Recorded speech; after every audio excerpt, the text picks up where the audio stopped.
Hey there, welcome to Board Game Hot Takes, the podcast where we give our immediate reactions to the hottest board games just minutes after playing them. My name's Tim. And this is Chris. This is Adam. And today, instead of a hot take review on a game we just finished playing, we're going to be taking a look at the Board Game Geek Golden Geek Awards, and we're going to vote live. We're going to vote while talking through them in this podcast episode today. So we're going to be jumping into that in just a minute. But before we do, every week, before we jump into the main topic, we talk about some poll results. And this week on Twitter and on our Facebook group, I asked the poll question, what's generally your favorite type of game night? The first option I gave was learn and play a new game, and we got 60% on that. Second option was play a game I know well, and we got 36% on that. And I knew people would be unhappy with these two choices. So my third option this time was I hate your polls and you. And 4% answered that. Harsh. Not nice, people. Not nice. But wouldn't that just apply to every poll then? I mean, couldn't you just have that as the third or fourth option in every one? Yeah. Man, this was a hard poll for me. How did you guys feel about this question? Was it an easy one? I answered this poll, prefer to play a new game that I don't know. But then I kept reading the responses and I was like, oh man, these people are way smarter than me.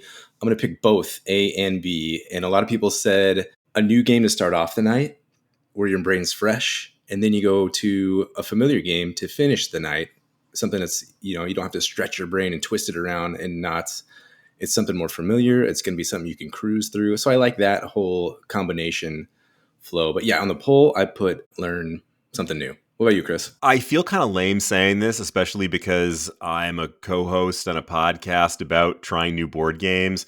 But this one was easy for me. It's hands down, I like playing a game that I know. I do enjoy learning new games, obviously, but really the joy there comes from the potential that the game could become a new favorite or that I really am going to enjoy it. But rarely do I sit down and say, boy, oh boy, am I excited to play this new game. But if I've got a game out there that I know well, it's like visiting an old friend. You're sitting down, setting up the board, getting the pieces out. Like I know just where to put everything. And I'm thinking to myself, I'm excited with the possibility of where I'm going to go with my strategy that night. I'm not usually feeling that when it's a new game because I don't know what strategies I'm going to do. I probably don't even know anything about strategy at this point. So for me, my first choice is always going to be playing a game that I know. If it's just about pleasure, if it's about, learning, doing an episode or something like that, then of course I'm happy to play a new game as well. But I love going back to the old favorites. Yeah, this was so hard for me because I enjoy both experiences a lot. But ultimately I fell on play a game I know well. Usually that's what I'm going to have more fun doing. There's so many games, so many great games on my shelves that I just want to go back and play. And it just feels like our hobby is so built around like, I got the newest game. I want to play my new game. So like my local groups here that I play games with, like if they're into games, everybody wants to bring their latest new thing that they picked up. So we never go back and explore anything over again. And so that almost feels like a special situation. On the flip side, the people I play the most with, which is my wife, Danielle, and our friend Jen, they don't like learning new games at all. So we tend to go back to a lot of games repeatedly. And then that gets a little tired. Like I don't want to go back to the same 3 games every time. I want a bigger group than that. So I'm often trying to convince them to learn a couple new games here and there, just so that we're playing something that's a little bit fresh. But it doesn't have to be new to me. It can be just something that, that we don't go to all the time. So yeah, I like playing a game I know well. I think that's a really fun thing to revisit and re-explore. And if they're great games, why not? Like go back there and dig into it a little bit more. But yeah, learning new games is fun as well. So I'm going to read a couple comments that people left on Twitter and on our Facebook groups. Navalek said, my favorite game nights are ones where we play an old familiar favorite. Unfortunately, that doesn't happen as often as I'd like because typically someone has a new game that they're excited to try. Board Game Sire said, I have so many new to me games that I need to learn, so my rare game nights are spent on learning the latest acquisition. Sounds like Board Game Sire is feeling obligated to go to his shelf of shame. Maybe stop buying more games. Chris said, tough call. I'd like to start an evening learning a new game, but wrap the evening up playing a few old favorites. And that's the listener whose response I stole. Cohort 8 Games said, I enjoy a mix. Always good to learn something new off the shelf of opportunity and also play ones you're already familiar with. The reason that we wanted to talk about the Golden Geek Awards, obviously, because it's fun to pay attention to them, but most excitedly because we got a nomination for the best board game podcast this year. Thank you to all of our listeners that voted for us and put our names in the hat and got us nominated with a grade of other great podcasters. When this episode releases, there will be about a week to where you can actually vote for the Golden Geek Awards. And that includes the best podcast category. So we love it if you voted for us there as well. We know there's a lot of great podcasts we're up against, but any vote would be awesome. To vote, if you're not familiar with it, you can go on to boardgamegeek.com. You can create an account if you don't have one already. It's free to do. It does require you to have 20 Geek Gold, though, which is a simple little currency they use on that site.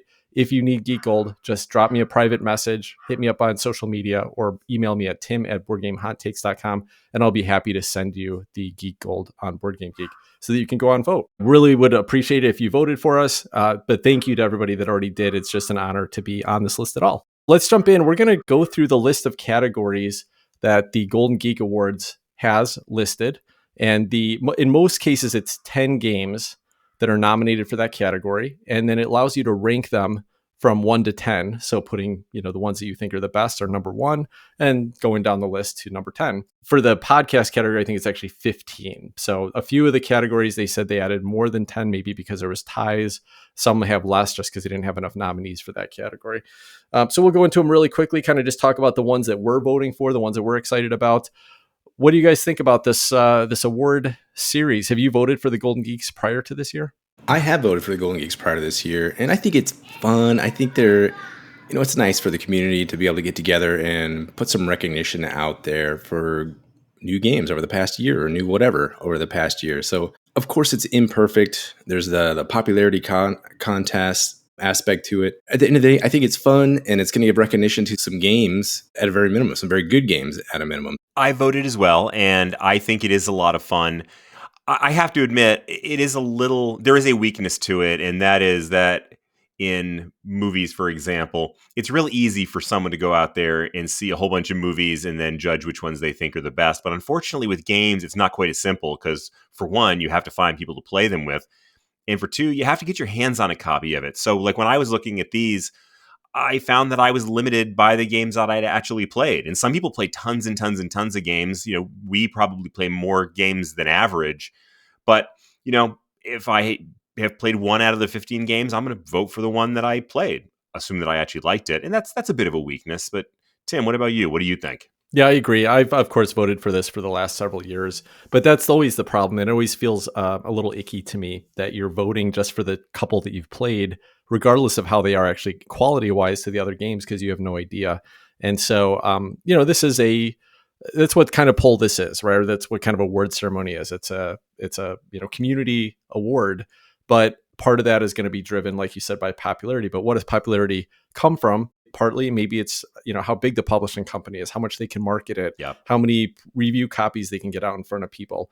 Like those are all things that are going to impact it. Don't necessarily mean that the game is quality, but some other things that do matter and I think get people's attention are things like that we talk about a lot, like production, like the theme, the unique theme, the artwork, how does it look, what's drawing you to look at a game. So in some cases, it's that combination of just, putting a great presentation on a game, making it something that I want to play that's drawing me to it, that may have nothing to do with marketing necessarily, but it's about, what did you create here that is beyond just the mechanisms. So I think it's a mix of drawing people in to some extent that it has nothing to do with the quality of the game, but to some extent it does. So, whatever, that's what this award ceremony is. Board Game Geek recognizes that. We're just going to come out here and have some fun with it with the games that we can talk about. Now, this first category is one of the more interesting ones for me because it's the 2-player game category. And this is a category that I don't get the chance to play too many 2-player only games. So I may not have a lot to say about this one, but let's kick it off here.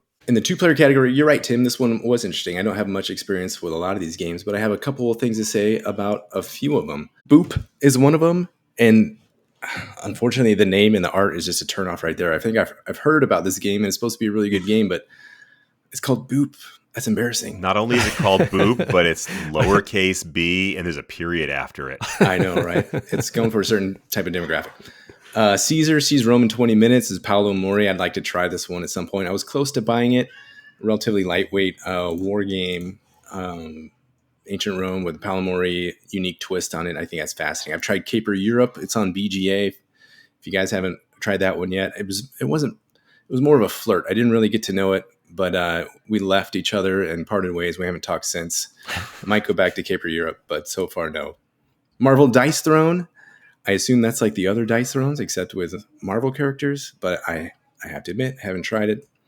The dark horse in this group, I think, is Pagan, Fate of Roanoke. I didn't hear about this one until today when Wally Smith, he is all over the place. In particular on Reddit, Wally Smith is very active, and he is just articulate and an excellent writer, so I love reading his stuff. And he's a supporter of the show as well, so thanks, Wally. But he called out Pagan Fate of Roanoke, and I don't know if you guys have looked at this one. It looks fascinating. The art looks beautiful. I'd really like to try this one at some point. So that's kind of my dark horse for this one. I haven't voted yet. If you're going to force me to vote right now, Tim, I don't know what I would do.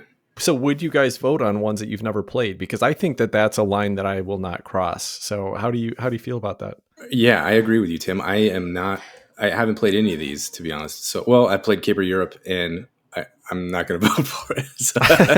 Okay. Because I've only played the once, and it's a possibility. It's an amazing game, but for my one play without really reading the rules and knowing the intricacies of the game, I don't feel comfortable ranking it against these what could be also amazing games. So right now, no votes for me for 2-player game on Board Game Geek. Wow, we're going for like full honesty here, huh? Why not? All right, that's a high bar to set. I had not seen Pagan before, but that really does look kind of neat. That's a fun-looking game. It's got some really cool artwork on it. I will check that one out. I can't vote for it because I haven't played it. And in fact, like you guys, I haven't actually played any of these games except for one, and that's Wingspan Asia. And it was a fine game, and I'm going to vote for that. I actually think that was a nice addition to the Wingspan universe. So that was a fun game, but it's the only one that I'd played. I had seen Caper Europe, and I thought that looked really interesting, although after Adam just talked about his failed relationship with Caper Europe, I'm not quite sure I'm convinced anymore. Should I, Adam? Should I go check it out, or is that just like don't waste your time? It's on Board Game Arena, and it takes, 20 minutes, sub 20 minutes to play a game. So why not try it out is what I say. Oh, okay. Well, then I'll give it a shot. But I do feel like I can cast a solid, legitimate, honest vote for Wingspan Asia because it does add a 2-player variant, a dedicated 2-player variant to the game that I think works nicely and makes it a little bit more fun at the 2-player level. The rest of these games, I haven't tried them. A lot of familiar names. And actually, speaking of familiar names, one thing that I thought was interesting was as I was looking through the list of all the games that were eligible for the initial voting, the nominations, and of course, there's hundreds of them that came out in 2022, that name Marvel was freaking everywhere. I mean, there must have been like 40 games in a row that were just Marvel. Marvel Dice Throne, Marvel United, Marvel, what's the other one? Marvel Champions. I mean, it was Marvel, which is actually nice. I get to, scan down through and skip over 40 games in a row because I hadn't played any of those other than Marvel United. But anyway, so here it is, Wingspan Asia for me. Tim, what are you doing here? Yeah, so I did mention that this category is just hard for me because I think buying a 2-player only game is just not like... I play with my wife a lot, right? So that I play with somebody 2-player a lot, but I generally don't buy games just to play with her. I generally buy games that are going to work in a variety of circumstances. So most of the 2-player gaming that we do is on games that are multiplayer games. Now, there's a couple games in this list that I'm actually really excited to try. I've heard amazing things about Beer and Bread, which is a 2-player Euro game, which sounds really fun to me. Mindbug First Contact is kind of a Magic the Gathering style game without any pre-deck building. It's just pre-made decks. Isn't John Garfield involved in making that one too? I think so. Yeah, I think Richard Garfield was the developer on it. And what sounds interesting about this game is that you're playing these cards, and some of them have huge, massive effects, but everybody starts with like 2 cards that you just can steal whatever effect or whatever card you're about to play. And so it's a little bit about trying to play a bluffing game and say like, oh, I'm going to do this big thing. And somebody else wastes their card to steal their mind bug to steal it. And then they can play something else. And so it just adds a little bit of a bluffing, a little bit of a, trying to trick your opponent, a little bit of mind game into that classic card dueler. So that actually sounds really fun to me. And then Splendor Duel has me excited. I'm not a big fan of Splendor, but this game looks a little thinkier.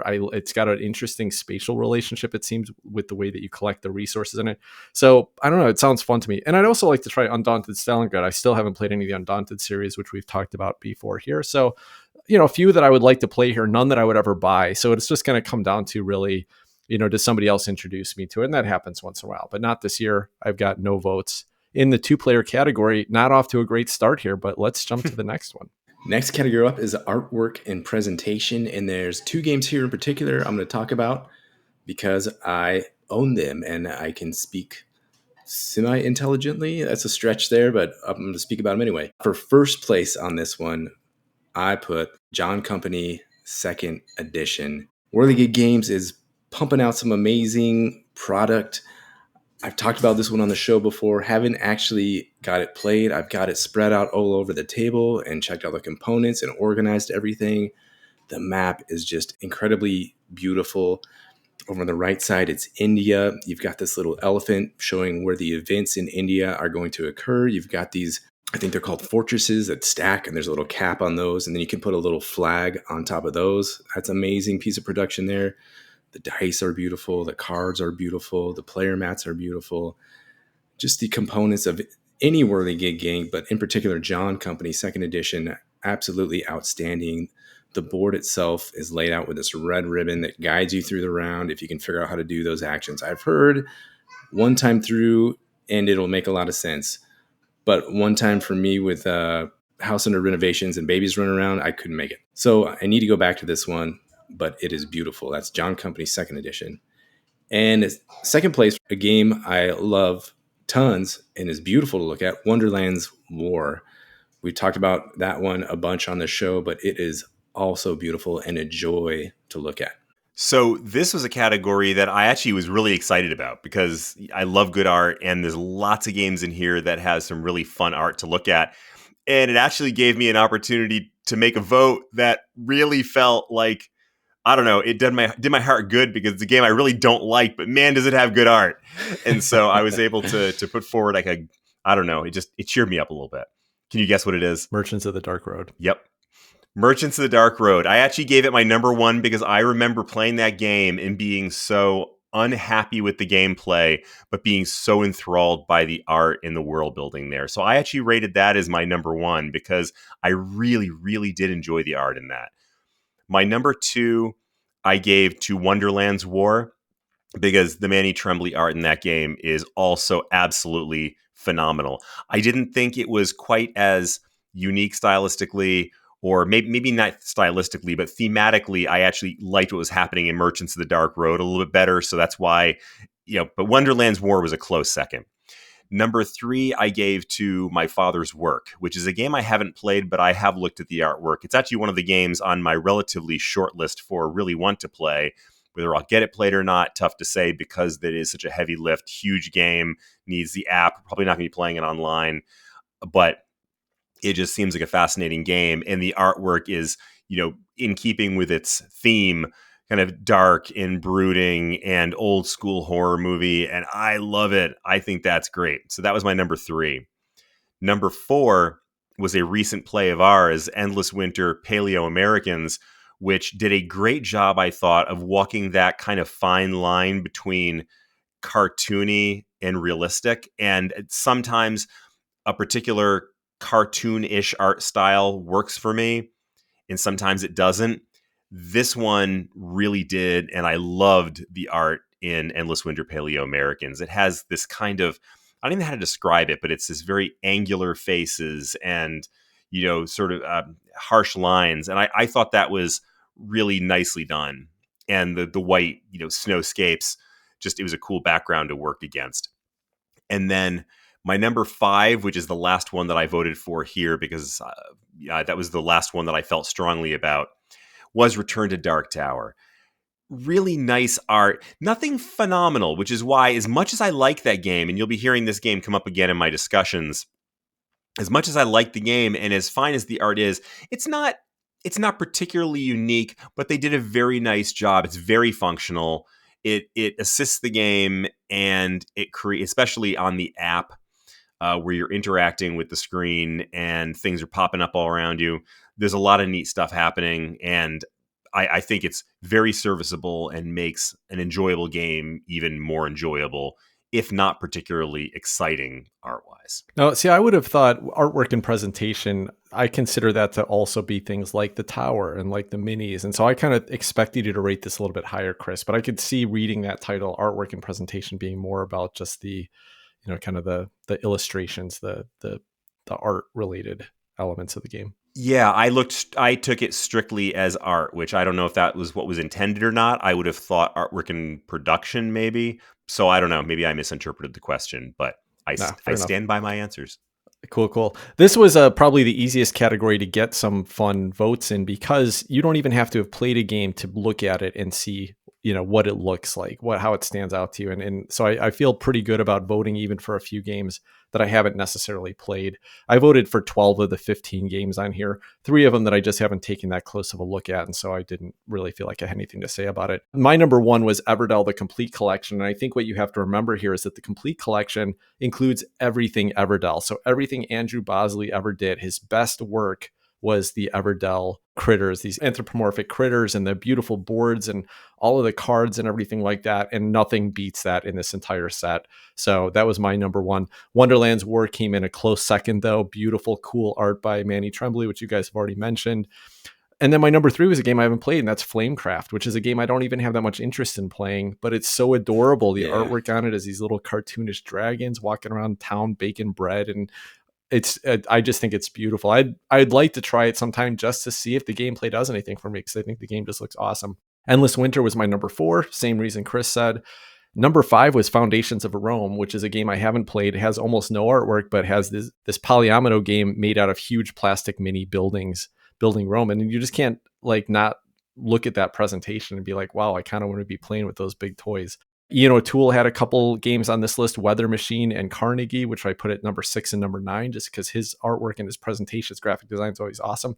Number 7, I picked Cora Quest, because what a cool idea that they took kids sent in artwork and then somebody put a little bit of an artistic slant on it. And I thought it turned out really cool, even though I haven't seen it in person. It's beautiful. And then I did, like you, Chris, put a pity vote on Merchants of the Dark Road because it does have a great presentation by Andrew Bosley again. And that's about all it has going for it. Oof. Was that Andrew Bosley? I've forgotten that it was. Oh, okay. Well, I'm not surprised then that I enjoyed it, because I always enjoy Andrew Bosley's art. And if I knew Everdell better, I may have actually voted for that one as well. But so that's interesting. Yeah. I'm glad you mentioned that. So I voted for a few more on this list, but nothing that I need to call out at all. And then a few that I just haven't looked at. So yeah, this was fun to look at. Definitely some cool productions going on in 2022. Next category, at least on my screen, is Cooperative Game. This is one I think most of us, the 3 of us, don't delve in too much.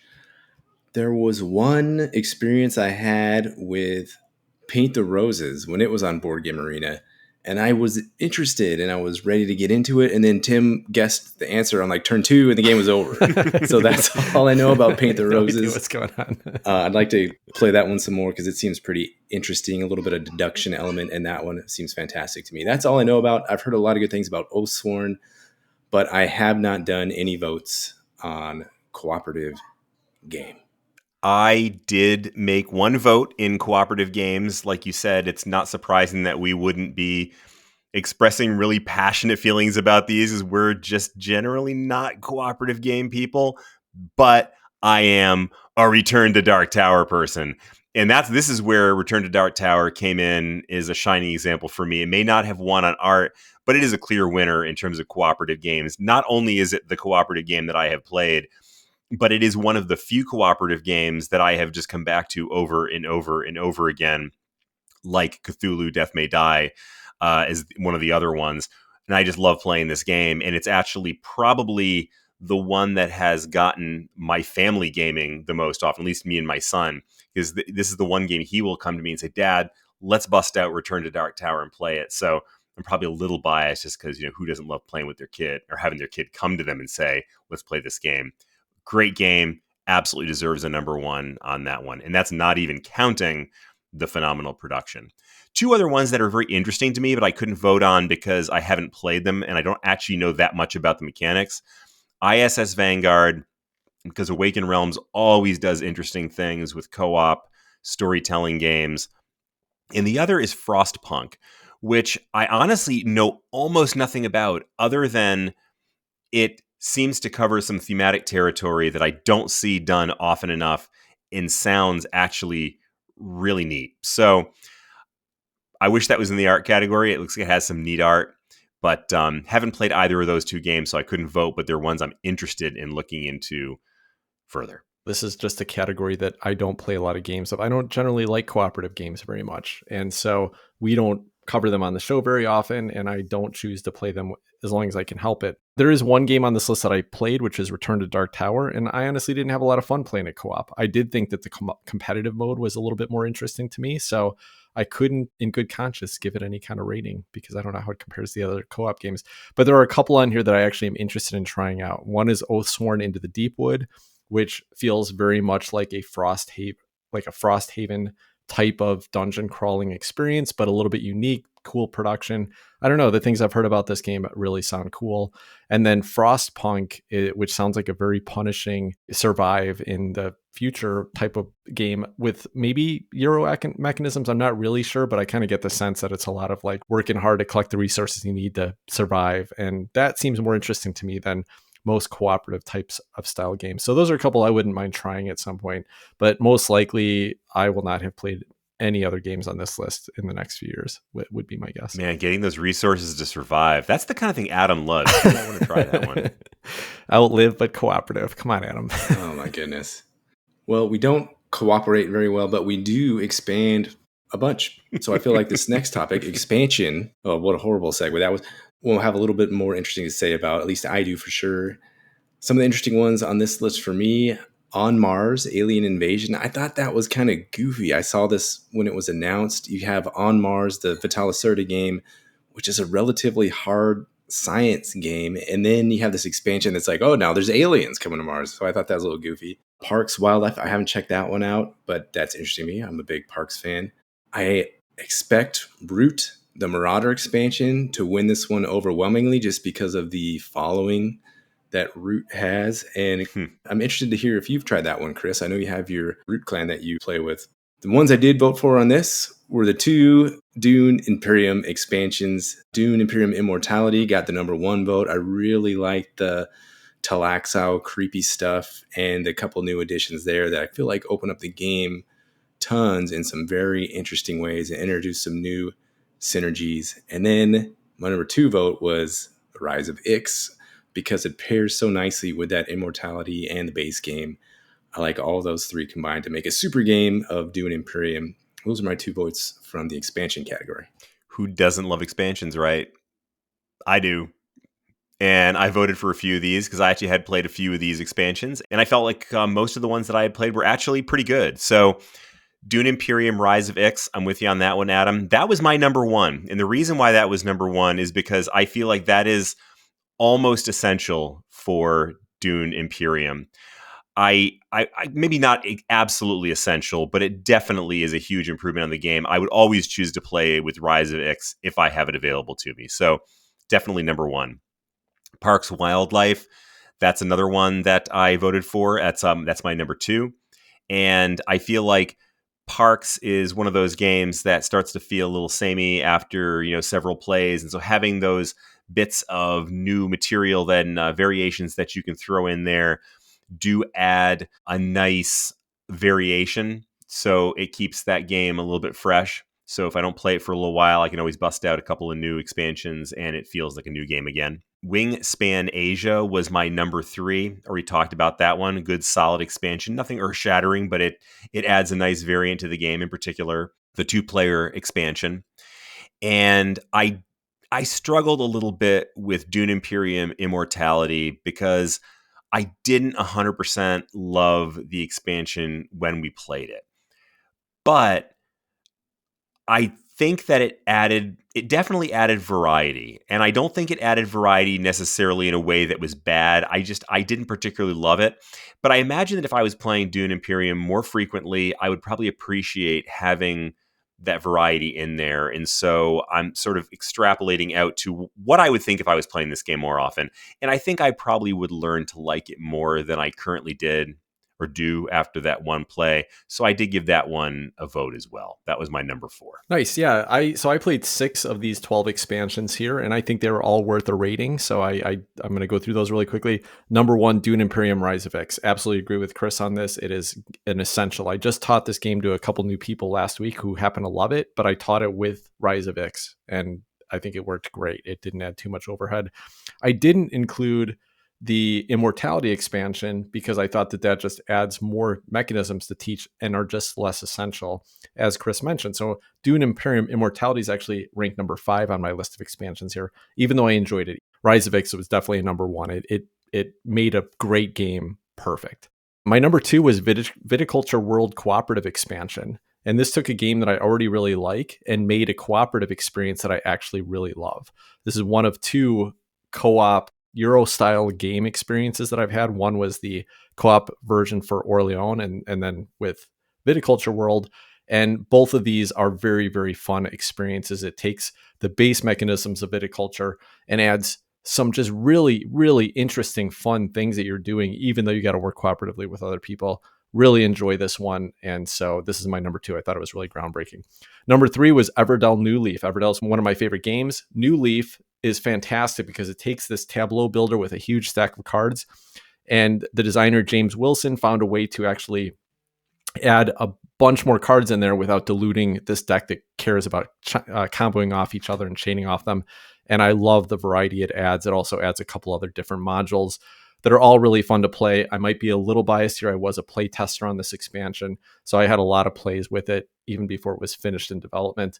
But just beautiful production again by Andrew Bosley and really fun mechanisms for this game that I love.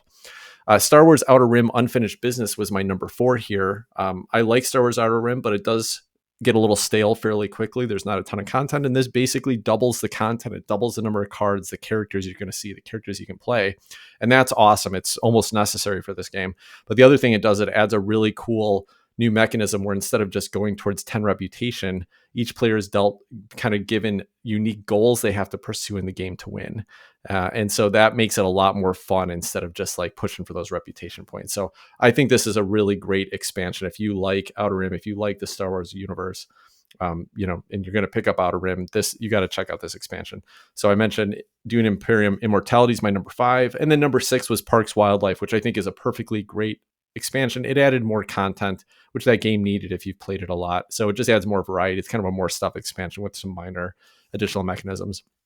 All great expansions, though. Wonderful year for expanding great games that I already love. Next category is innovative.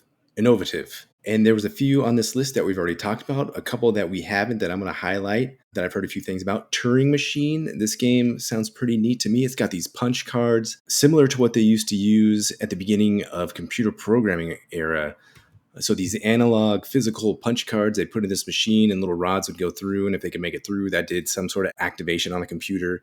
And if it could make it through, then that command didn't happen. So kind of a neat way to incorporate these actual punch cards in a game that recognizes Alan Turing, one of the founders, one of the great minds of our time. So that's a game I want to take a look at. Another game that I own, that I haven't gotten to play too much or at all, again, largely due to renovations and lack of time and a little toddler running around. Planet Unknown. And I think this one is getting praise in innovative category due to its Lazy Susan. I know that's not innovative, but it's instead of condiments or anything, it's polyomino Tetris tiles.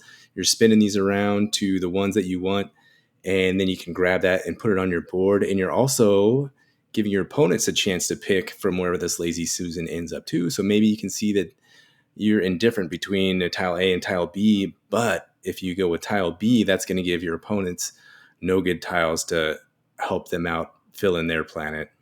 At least that's the idea there, I think. So those are a couple games that interest me from the innovative category. Well, this is another one that's going to be short for me because I haven't played most of these games. I hadn't heard of a bunch of these games. Return to Dark Tower is the one that I voted for here because it's the one that I had played, and I do feel like it is innovative. Although, ironically, it's innovative by doing something that the original version did back in like 1980, I forget, it was 2 or 83. So I'm not sure if that exactly means innovative, but it did do a very nice job of integrating with an iPad app. I thought that was actually phenomenal, and Tim had some really nice things to say about that as well after we had played that. That was one of the high points of the game, and so that's a nice technology add-on, which I think I'd like to see more of, and I think you do see that in My Father's Work, for example. But a lot of fun, great game. I like the technology tie-in there. One that I'm curious about is John Company, Adam. You've talked quite a bit about that one, but I did not get from your comments any sense of why they might consider that to be a particularly innovative game. My guess is that it is largely based on negotiation and chit chat around the table. You're sort of trying to position yourself for this. There's cards, there's little promise cards that you give to other players at the table, and they can redeem those at some other point. Like, hey, earlier you promised that you would give me whatever for this thing that I helped you out with, so I'm turning that back in. That might be kind of an innovative mechanic. I think it's that in the largely negotiation aspect of the game, and this, I don't know, the way it all blends together with this semi cooperative, but it's very competitive in the end because you want this company to win, or do you? Maybe you want it to fail and you'll run away and you get the most retirement. I don't know. I really can't speak intelligently about it. Those are a couple of the things I know about the game that might get it into this category. Wow, that sounds innovative in all the wrong ways. It is a popularity contest. Let's face it, it's just the Cole Worley fan club that got that in here. There's nothing that innovative about it. I will say that there are a few games in here that I didn't, again, not having played them, that didn't seem super innovative to me. But it depends, right? Because I'm going to call out a couple here that I think other people will say, well, that's not innovative. But to me, because they're styles of games that I like, they did something unique. And in fact, I'm going to go ahead and vote in this category because I think you can identify innovation without having played a game as well. The first game I gave a vote to was Mindbug First Contact, which I made my number one. I mentioned that already. I was a longtime Magic the Gathering player. And this takes that same formula and then turns it on its head. And I'm so excited about it. I think that's really fresh that they kind of made this head-to-head battler into a little bit of a mind game. Feels almost kind of like party game light in this dueler. I don't know. It sounds fun and innovative to me. The second one is Cat in the Box. And Cat in the Box is a trick-taking game where when you play a game, you get to name what suit it is. I'm glad you mentioned this one, Tim. This one looks pretty cool to me too. Yeah, right? I mean, it's just what a cool concept for a trick taker. And there's, I can't, because I haven't played it, I'm not going to try to explain all the mechanisms. But the way I've read about it and what I've heard about it just seems fascinating and shouldn't work, but apparently it does. People are loving this game, so I'd really like to try this one. The third one I'm going to mention is Dead Reckoning, and I'm not sure why this got voted into innovative necessarily, but the one thing that I always got fascinated with on this game, which I haven't played yet, and I'm almost thinking we might do a feature review on this at some point because I think it looks really fun. But the thing that looks innovative to me is the battle system. The battle system in this is that you chuck like a die down, it's a kind of a cube tower, but it's shaped like a pirate ship. And basically there's like a map at the bottom of where the die rolls out, and where that rolls out, it's going to, the effect is going to be based on where it lands. And that just seems so fun and unique for a battle system. So maybe that's what they're calling innovation. That's what seems innovative to me. There's also like card crafting in it and some other John D. Clare staple mechanisms here. But that always seemed like it really stood out to me as something that would be fun to play with a little bit of randomness, but you can mitigate it to some extent. Seems like a fun battle system. I have played Planet Unknown, Adam, which you mentioned, and this kind of stood out to me as like, is it really innovative? Right. That Lazy Susan is more of a component, but you're right. You're going to make decisions sometimes, not just on what you want, but what you can block your opponents from getting because they have to choose from the opposite side. Right. And I had forgotten that, and that does feel innovative and it does feel fresh.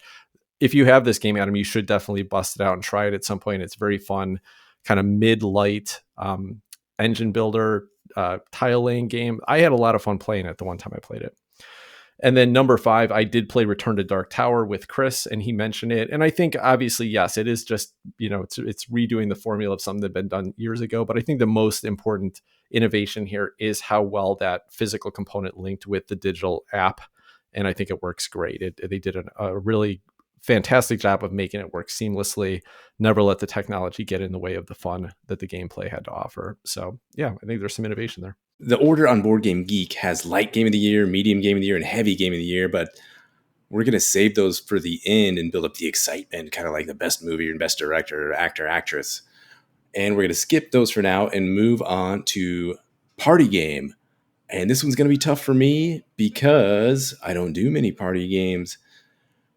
And I'm interested to hear what you guys say about this. The one game I have played on this list is Gang of Dice. And you know what? I absolutely love that game. It has a little bit of push your luck, a little bit of gambling. How many dice are you going to put in the pool to try to beat the thing before you bust? It's a Rainer Knizia design that I really, really enjoy. So from this list, Gang of Dice gets my vote. Man, even though I feel bad about it because I haven't played any of these other games that are potentially way better. Well, I guess we're just showing off the faults in a system like this because I'm going to do the exact same thing. That's the exactly one game that I have played out of this bunch, and it was perfectly fine. I didn't love it. I didn't dislike it, but I had a nice time with it. I'm pretty sure that we had all played it together, so I'm thinking of the same games that you did. So I'm gonna vote for that one. I can't believe, Adam, you didn't vote for Penguin Airlines because that just sounds like it's right up your alley. You being a pilot and all that. Come on. I was just gonna jump in and say this. I'm looking at this game now. I wouldn't have thought twice about it. Would have never heard of it had not been on this list. But now I'm looking at the pictures. It looks like you got a flight deck there and some knobs and some goofy penguins try to fly an airplane. So I'm gonna have to investigate this one further. If you've played it, let us know what you think about it. It looks pretty ridiculous. It's a penguin party. Well, I've played 2 games on this list, Gang of Dice and Long Shot the Dice Game, both games which I enjoyed just fine, but neither that really excited me. And so I don't feel like I want to vote for either of them because without having played some of the other games, I just don't know that I'd want to give them my vote. There are a couple of games on here that I am interested in trying. I think most specifically Feed the Kraken. I some kind of like social deduction game with a board game in the middle of it. But fairly quick. So it's kind of like a Battlestar Galactica that plays in 35 minutes or 40 minutes or something like that. Sounds fun. It looks apparently you're on this ship, and if you're the captain, you're trying to steer it ahead. If you're a cultist, you're trying to steer it towards the Kraken, and so there's this little like push and pull with it. And you don't know who's who. That sounds fun to me. The game that's on this list and has been on a couple lists here so far that I have zero interest in ever playing, and that's Blood on the Clock Tower. I don't want to hear about it anymore. I don't want to see it. I don't want anyone to talk about this game ever again. It sounds terrible, miserable, like garbage. I could be way off on that, but no, thank you. Why is that, Tim? This is one I'm not familiar with. I'm obviously reading the wrong stuff. It's like a big party social deduction game. Think of like Werewolf, but maybe you've got 16 players on it with very complicated rules. One person has to stand there and kind of basically run the game because it's so complicated with how things go. And I don't love social deduction anyway, even though I mentioned that Feed the Kraken seems kind of fun. This game just sounds like a kind of half role-playing, half party game kind of disaster. All right, fair enough. Up next is the print and play category, and I suspect this is the one we know least about. I'd be surprised if any of us had taken the time to print and play one of these games. And what these are, if you're not familiar, a lot of publishers release their game in essentially PDF files.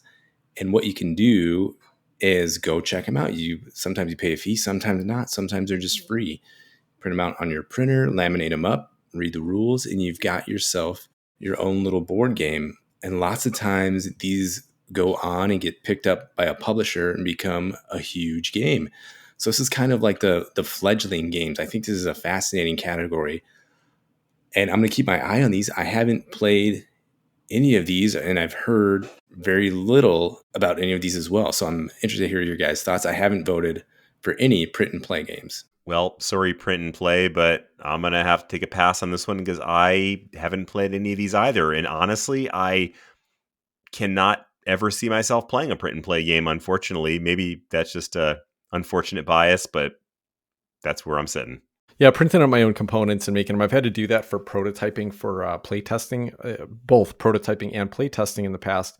And it's just not fun. It's not a fun part of the hobby at all. So no, I don't want to print my own components. The one game here that I'm interested in that probably has been published also, but that's Woodcraft Roll and Write. And that's because I played its big brother Woodcraft, which is a really, really wonderful game. We may be talking about that in a minute. But, I'd like to see what the roll and write version of this is, but I'm not going to print it. So let's move on. Up next is the solo game category of Board Game Geek. Again, I'm not a big time solo gamer. I have tried a couple of these, but not enough to cast a vote. Actually, I've only tried one of these, not enough to cast a vote. And that is Paperback Adventures. I bet Tim will have more to say about that. ISS Vanguard looks like a giant, huge freaking game. It's going to take hours of your time. Also looks very involved. But if that's your thing, that might be a hit for you.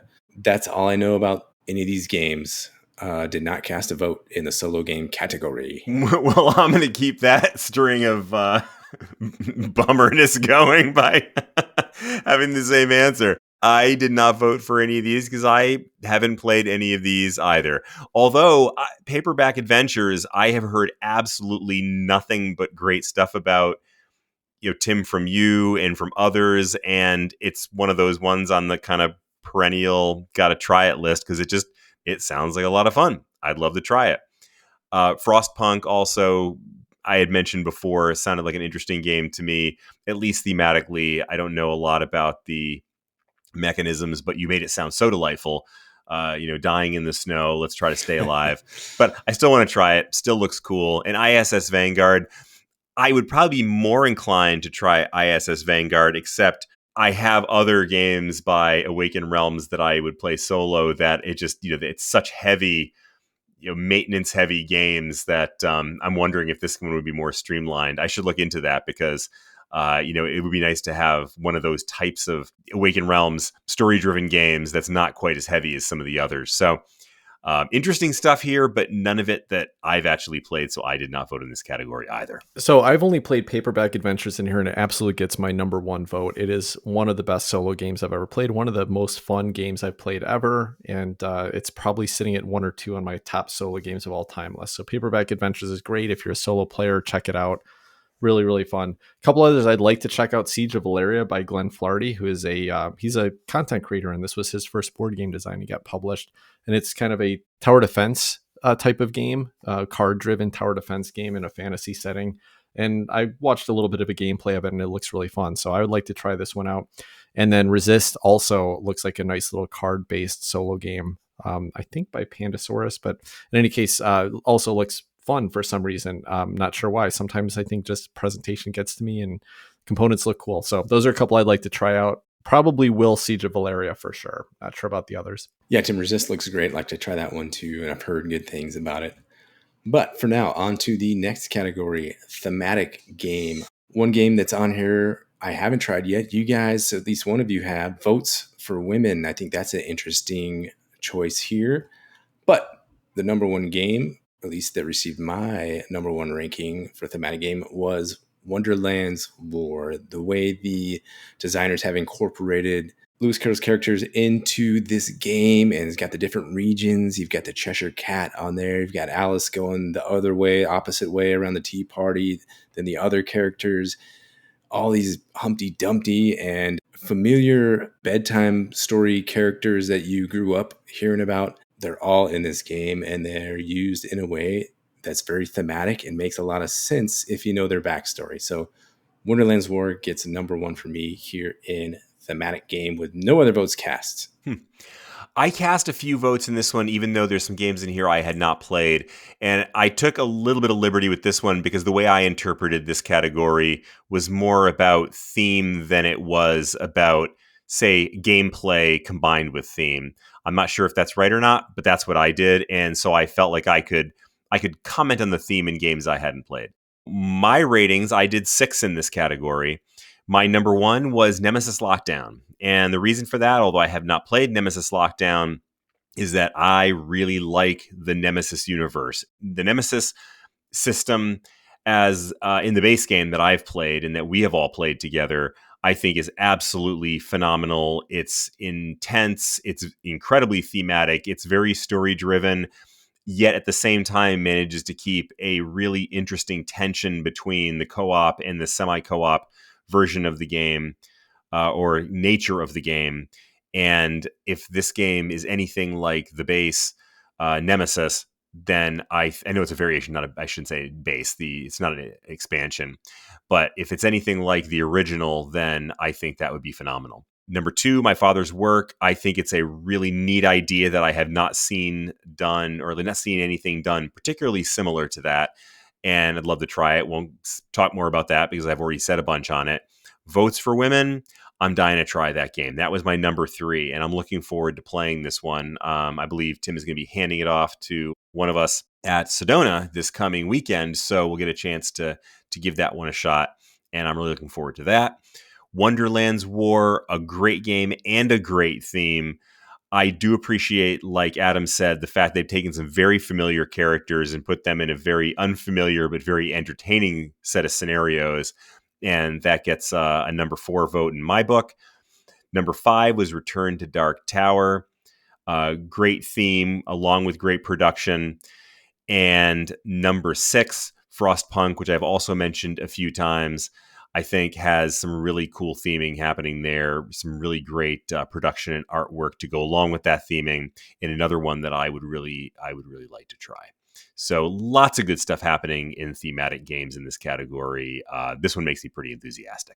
Well, I played a few games in this category, but I'm only going to give 2 votes, and one of them is for a game I haven't played. And I'm going to give number 1 to Nemesis Lockdown. And I think same reason as Chris. I played, the original Nemesis, and it's so thematic. And I've heard that this just goes a little bit even deeper in that area, maybe to the point of, from a gameplay perspective, getting even more fiddly, more rules to track. But from a thematic perspective, you have to love what it's doing. And the way I ranked this was a little different than Chris. And I really did say, hey, does this feel like a thematic game? Does it feel like I'm in the experience? And so that's why I'm going to actually leave Wonderland's War out, because I don't feel like it's necessarily that thematic. It's a beautiful production, beautiful presentation, and a super fun game, but I don't feel like the theme carries through necessarily. But I did give my number 2 vote to Votes for Women. I think, although slightly abstracted, you really do feel like you're going through this fight for the right to vote for women in the United States, and the actions you're doing and the cards you're interacting with give you that thematic link. So those are my 2 votes for Thematic Game. The next category up, I think we're going to be stretched a little thin in this one as well. Perhaps the thinnest in this category is War Game. Our group tends to shy away from these kinds of games. They have a very specific demographic. I think rarely does a game cross over into the mainstream populace, I think, for these games. A couple we've talked about that might fit that category. Seize Rome in 20 minutes. Resist is on here as well. And Votes for Women is also on here, which I think is interesting. I haven't played any of these games. I did not cast any votes, and I receive 0 points. Well, I'm tied with you in last for this one, Adam. I didn't vote for any of these either because I have not played any of these. I want to vote for Votes for Women because I think I'm going to like it. Tim had some nice things to say about it, and I'm really looking forward to trying it. But and actually, maybe I will have played it by the time the voting ends. But as it stands right now, it's not something I've tried. So while I could talk about this from a thematic standpoint, I don't think I can say anything about it from a gameplay perspective. I actually did cast a vote in this category, and I probably shouldn't have, because I am not expecting to play very many war games. It's not a category that interests me. In fact, it's a pretty big turnoff for me. But I did cast my vote for Votes for Women because I do know that it's kind of framed on the war game style and mechanisms of game. It's an approachable gameplay for one thing, but also brings in a much more useful and interesting theme than war. And even though we're in the war games category, I want to elevate it a little bit. So Votes for Women was my number 1 in War Game and my only vote. Up next, the category we all came here for. We're talking about Best Podcast. There are a ton of fantastic podcasts on this list. I could go in depth on a few of them. The ones I'm going to highlight here are Game Brain, a board game podcast about their gaming group. These are a few guys that live locally in LA and around the country as well. They're weekly or semi-weekly, and they have discussions about a lot of games that interest me. A lot of times, a lot heavier games, and they'll go in depth about the mechanisms or what worked for them, what didn't work for them. And they kind of air out a lot of their arguments right there on air too, which I think is pretty funny. But that's a show I'll listen to. Sporadically Bored with Mike and Dan. I've been listening to those guys forever. That's Mike DeLisio of Dice Tower fame, and maybe not with Dice Tower anymore, or at least he's reducing his role. And Dan Hughes, whose game that he designed with his daughter, Core Quest, was nominated for a few of these awards as well. And Dan Hughes is just a delightful human being, at least in podcast world. And he's very honest with some of the topics that he approaches. And they talk a lot about a lot of non-board game stuff, a lot about life, just very interesting takes. And I just enjoy those humans and listening to them talk. So those are the two, besides ours, Board Game Hot Takes, that I would like to highlight for the best podcast category. I'm embarrassed to say this as a person who actually is on a board game podcast, but I actually do not really consume a whole lot of board game podcast content. I generally find that I don't have a lot of time to listen to these things. And so when I do have an opportunity to listen to something, it's almost always trying to keep up with the news or trying to escape into some fiction. So I'm actually interested to hear what you guys have to say, because on those occasions when I do have time to listen, we have a few sort of friends of the podcast, part of our community that I do listen to, like Meepletown, Riley Stock, and the Board Game Community Show. But it's always nice to have some others to poke at once in a while. And so I'm thrilled to hear your guys' suggestions on other ones that I ought to be listening to, like the ones you just mentioned, Adam. Well, there are 15 podcasts here, and I've listened to probably 10 of them, and I will just say that it's great company to be in. There's a lot of really fun board game podcasts out here, a few that I have never heard, and so I'm going to be checking them out for sure. But a couple that I listen to regularly, an ongoing Blue Peg, Pink Peg has been one of my go-to podcasts since I got into the hobby like 5 years ago. It's a little bit more on if you're going for entertainment and board game content, they're fun. They're super fun personalities. Seems like great people to hang out and chat with games about. So I always go back to them.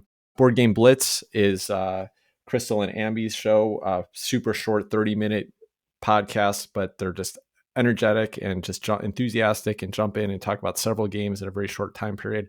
So I like going back to them whenever I have time in my playlist. And then 5 Games for Doomsday, just an absolute treasure of an interview show.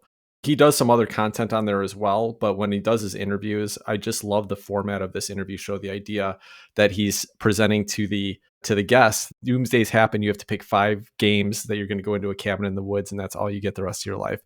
And he asks this question, but he peppers in all these questions about their life, their careers, their family, their religion. I mean, you just really get to know these guests in a way that you don't on any other interview show. But then also every once in a while, okay, so what's your number 4 game that you're going to bring with? And so you get a little bit of background on their games as well.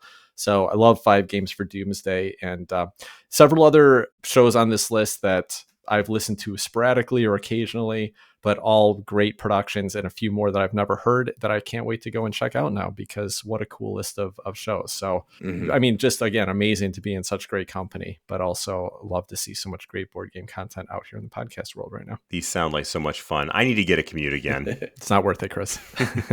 Up next is the best board game app category. And I think these are fascinating too. It's always nice to me when there's a great app that represents one of your favorite games comes out, and now you have access to it all the time, essentially.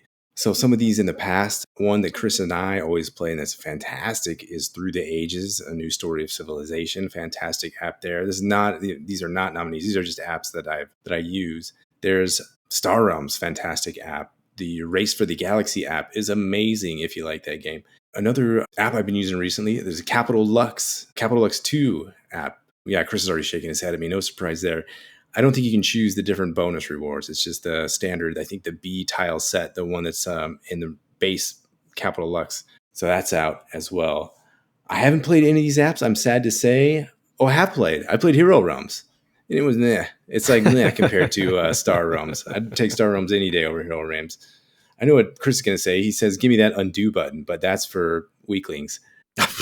Maglev Metro is on here. That's one game I considered backing, but then I backed out of backing it. So the app will give me a much cheaper way to try that game and to see if I enjoy it. So that's one I have my eye on, but I did not cast any votes for best board game app. So you can just disregard everything Adam just said about the Hero Realms app.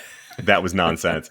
You compare side by side the Hero Realms app to the Star Realms app, no doubt they fixed all the problems from the Star Realms app, which is a great app. I do love the Star Realms app, but all the problems, they fixed them in Hero Realms.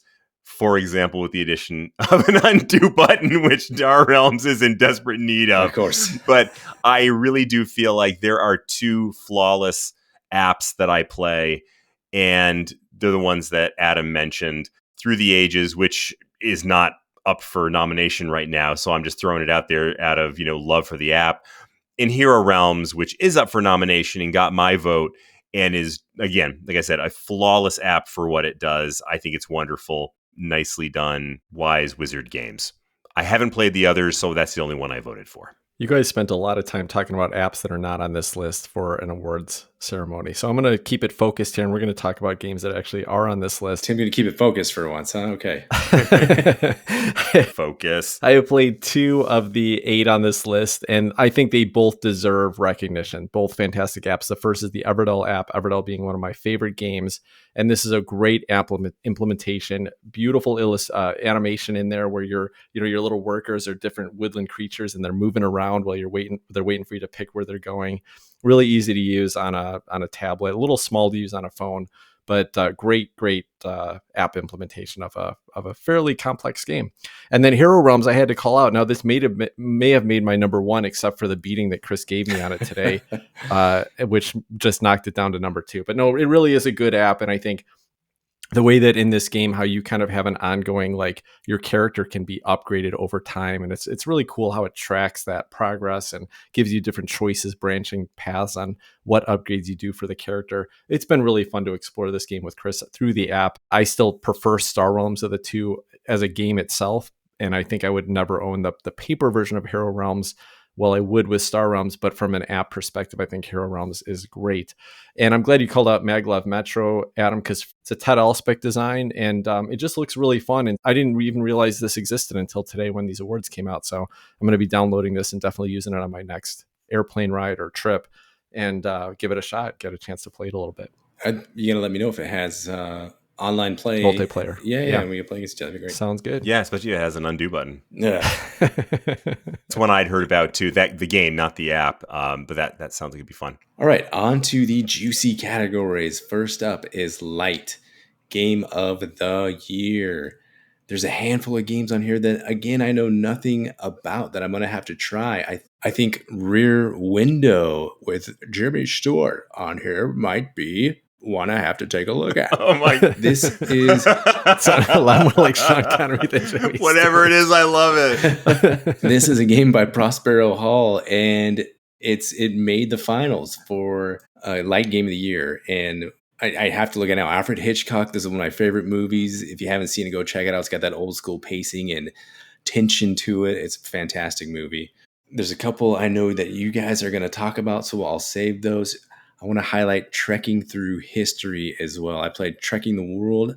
I think that game is fantastic. And I've heard really good things about Trekking Through History as well, with this kind of time travel mechanism where you're going through different points in time and collecting different things to learn about history and try to win the game.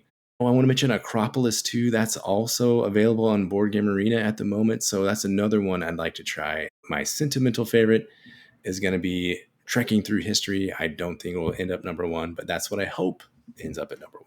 Well, I haven't tried any of these games except Sea Salt and Paper, so I'm not gonna vote because that was the only one I played, and it's just not my style of game. I don't think it deserves a hit because it's not my style, but I'm also not going to vote for it because I didn't particularly love the game for reasons of no fault of the game. Trekking Through History sounds like it'd be fun. I have also played Trekking the World and enjoyed that game, so this one might be fun as well, but I haven't played it, so I can't vote for it. So I'm going to stop there because nobody wants to hear about games I haven't played. Yeah, I mean, this is just not a category of game weight that we often play, and so it's not surprising we haven't played a lot. I played a couple games in this list. Sea Salt and Paper is absolutely deserving. I think it will win, to be honest, and it should win. I'm giving it my number 1. Maybe the only reason it wouldn't is that it's not been available in the United States yet, except for on Board Game Arena. But I managed to get a copy of this from Canada, and it's been played endlessly with my wife, with my daughter. I played it online with my family repeatedly, and I just love going back to this fun little pick two cards and choose one, set collection little comboing game. Sea Salt and Paper is fantastic. I've also played Long Shot the Dice game, which I mentioned before, which I thought was okay. Maybe it's just because I played it at 8 players. I think it probably would have been funner at 5 or 6. So without having played it at those player counts, I can't really give it a strong rating. A few other games here I'd like to try out, Rear Window being one of them, just because of my love for the Alfred Hitchcock movie. I've seen almost everything Alfred Hitchcock has ever directed, and Rear Window is still my number one in that list. So I kind of want to play it just for the nostalgia of it. Yeah, just the only one I voted for here was Sea Salt and Paper. All right, up next is Medium Game of the Year. Interesting to me, the differentiation between medium and heavy. There's some gray area there, but here's what we have. I put Wonderland's War number one. The joy I get from playing that game, the tile draw, the crafting of your character, or what's called forging of your chips, the decision that you're making at all times, this little ability to place a wager on who you think is going to win each combat. How fun is that? I like the area control or the area influence mechanism here. I think that adds a nice juicy component to any board game. So that's my number one for a bunch of reasons. A game we just played, but I can't stop thinking about, Mosaic, A Story of Civilization. That is my number two. I really enjoyed that game. Oh, I do worry, Tim, you're going to say the scoring thing. The scoring cards can all pop up right in a row. That could be rough. But right now, that game's high on my mind and sitting at number two. At number three, I have Lacrimosa. I enjoy that game. Enjoy the theme. I like the little map around Europe, trekking back through Mozart's journeys and his experience as a musical artist and trying to finish his final composition. Delightful theme, fun gameplay, and it's, easy. Light rules overhead, and then you get going, and the game is fantastic. So those are the three I've cast votes for in Medium Game of the Year. I'd also like to try the Guild of Merchant Explorers. That design team seems fantastic, and I've heard a lot of good things about the game. So I cast 2 votes in this category, and number one was, no surprise, Wonderland's War. I mean, I think all 3 of us maybe had that as our number one game of 2022 when we did our year-end wrap-up. So no shocker there. Great game. Deserves to be number one. Number 2, I'm with you, Adam. Lacrimosa. That was a great game. One of the most highly thematic Euro-style games I think I'd ever played. And it's funny saying that because, it's classical period Europe. Sounds like it should be super boring, right? Or at least it should be something that I would normally be complaining about.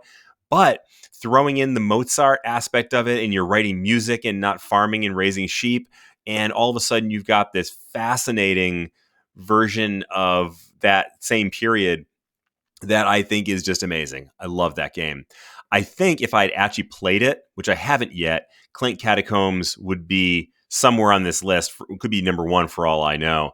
Tim has talked about it. Sounds like a great game. I've never had a bad Clank experience, and I'm always happy to play a Clank game. So I'm looking forward to trying this one, but haven't tried it yet, so I can't vote for it at this point. Well, Chris, you will absolutely be playing Clank Catacombs in the next few days when we're all together in Sedona, because it is one of my number one games I want to get played with you guys. So here's my list. I've had a chance to play quite a few of the games on this list, and my number one was Clank Catacombs. I think the best iteration of Clank, which is one of my favorite game series of all times. Non-Legacy, I should say, because Legacy is still the best. But Clank Catacombs is great, super fun, gone back to it a lot. My wife, Danielle, and I have played it tons and tons in the last few months. So love Clank Catacombs. Wonderland's War is number 2. Great. Yeah, I ranked Wonderland's War higher when we talked about our game of the year last year, even over Clank Catacombs. But I think generally just because it was so fresh, it did some things that were unique and really fun. Clank's been around forever, but out of the 2, I think I would still pick Clank Catacombs. Number 3 was Libertalia Winds of Galecrest. I actually voted for this as party game of the year when we were during the nomination process, because that's what it feels like to me. This is a great game to play with 5 or 6 people, have some fun, have some beer and pretzels, throw it on cards and surprise each other and steal the loot. I love playing this game. It's so much fun. So wouldn't have necessarily put it in this category, but because it's the only category it showed up in, I did want to give it some love. Mosaic was my number 4. I really enjoyed our plays of that. I want to go back to it some more. I'm not too stressed about the card play, Adam. minor criticisms there, but I think this is a lot of fun and I would like to go back to it. Lacrimosa was number 5, maybe just because of age. I really like Lacrimosa. It might have gone a little higher if we played it more recently, but it's been a little while and it's starting to fade from my memory. And number 6 was Planet Unknown, which again, I had a lot of fun with. And maybe if this has got more played, it also could have been a little bit higher.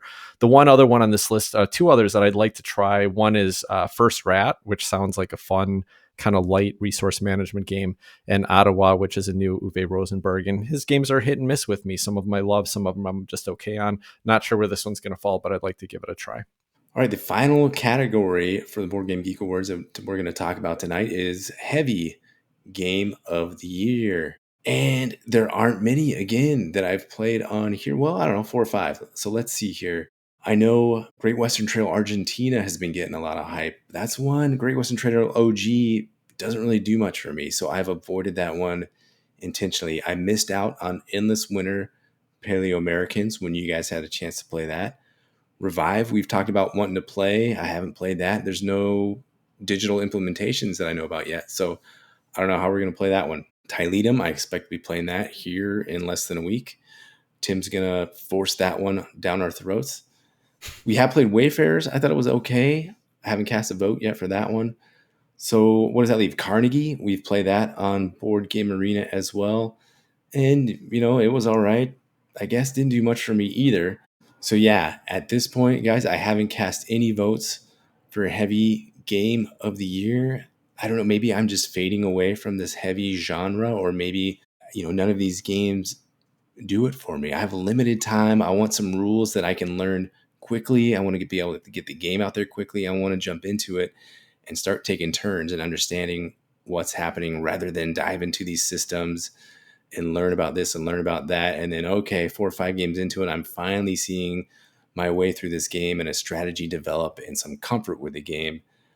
I don't know if I have time for that right now. So no votes cast yet. Interested to hear your guys' thoughts for Heavy Game of the Year. Yeah, this is a weird category for me too, because I've played several of these games, but I'm only casting 1 vote because the games that I did play, I just generally wasn't thrilled with. We played Carnegie, and that is now one of the few games that I've said, please don't invite me to play that on BGA, because I just really didn't love that one. I think I actually liked it better on the review episode than I did in subsequent plays. So I couldn't really vote for that one.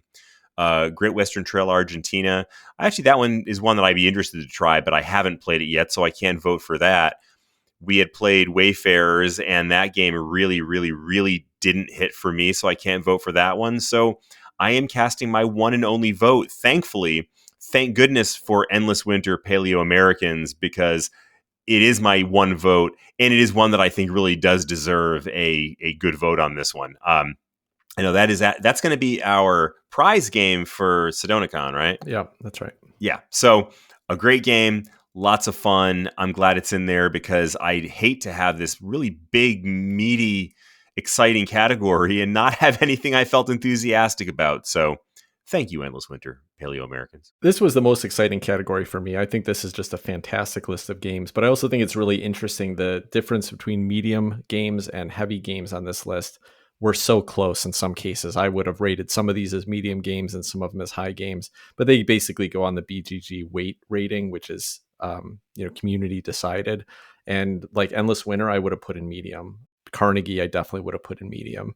So it's kind of a weird grouping, but I think there's a great group of that you would consider medium or heavy. Based on these 2 categories. Now, I had a lot of fun with some games in this category, and there's a couple more that I didn't get a chance to play that I'd really like to. So different than you guys, I think this is a fantastic group of games. My number 1 on this list is Woodcraft. I thought it was such a fun, and this one is a fairly heavy game, but really, really fun experience, one I can't wait to go back to. Endless Winter Paleo Americans, my number 2. I'm a little worried about the replayability on this, but I'm excited to get back to it this weekend and try it again and see if it stays in there. But I did have a lot of fun with it. I did try it solo once as well. So I've had 2 plays now and enjoyed both of them. And I think it's got a lot of fun little systems going on here. Tyledum is a great action selection mechanism set in this game. And I think if it had just had a better production, it probably would have been at the top of my list this year. Really, really cool game. Adam, you said you thought we were playing this weekend. This one is not on my list. We will not be playing this. I don't own this game. So sad to say that. Wayfarers of South Tigris is a game that I really love. I think it's fantastic, but I think it's a little bloated. Maybe it's just too heavy for me. So this is a game that has fallen a little bit for me from when we first reviewed it, but I still think it's a lot of fun. So it's my number 4. And I put Carnegie at number 5. I say Carnegie, but I'm going with what Chris is saying. But I put Carnegie at number 5 because I think it's a good game. It's got solid systems to it. Replayability wise, though, it fell off for me pretty quickly. Like I really enjoyed my first couple plays, and then it just started to feel repetitive. And someone invited me to a game recently, and I replayed it, and it didn't pick back up. So not a game that I love, but a game that I think is good. And I think it's, I'm happy to give it a rating here at number 5. The couple other games on this list I'm dying to play, Marrakesh and Revive are 2 of my, and Dead Reckoning. Like all 3 of those games are games that are top of my want to play list right now. So I think there's a really cool list of games here. I can't wait to explore it further. So that pretty much wraps up our votes for the Golden Geek Awards this year. Hope you enjoyed it. And after listening to this list and how few games we actually get played, I'm sure we will not get voted in as your best podcast of the year. But if you do, we would appreciate it. If you're listening new, we know a lot of people are just being introduced to us because of our nomination on the Golden Geeks. So if you're new to this show, welcome. Would love to have you back. Our normal format is that we play a game and immediately talk about it, give our points of view, and discuss it. But every 4 episodes or so, we do one of these special episodes where we kind of go off into a topic, do top 5 lists and stuff like that. So stick around for a little bit, try a couple of our different show formats and see if anything is fun for you and works for you. Before we wrap up today, we did have a couple of listener reviews on Apple Podcasts, and we always love to shout these out on the show. So if you like the show, please rate and review us on Apple Podcasts or wherever you listen to the show. The first one was from Debato in Canada, and the title was 3M of Podcasts, Measured, Mighty, Meticulous. And he gave us a 5-star rating. And that is quite an intro to this review. So he said, I've listened to countless gaming podcasts and find it has the best formula for content, symmetry, and production. To the point, but with a touch of opinion and humor. Great chemistry. Thanks, gentlemen. Thanks, Debato. That was really nice to hear, and love having you as part of our community. Thank you. And then the other review we got was from MadCoder8, and the title was Great Listen, 5 stars. This is my first written review. I really enjoy this podcast so much that I thought it was worth providing a review. I really like how they cover board games right after they played them. You get all of their initial unbiased thoughts, which is excellent. I enjoy all of the hosts, but I will give a slight nod to Tim. So definitely the best review of the day. 5 stars. Thanks, MadCoder8. Thanks anyway. Another made-up review. If we're keeping track here, which I'm pretty sure I am, that would leave us at 1 vote for Chris, 2 for Tim now, and 3 for Adam. So I got a little catching up to do, but keep bringing us your reviews. And if you really enjoy hearing one of our voices, we'd love to hear from you, just because we like a little friendly competition in everything. Until next week, take care, everybody. Good night, all. Bye-bye.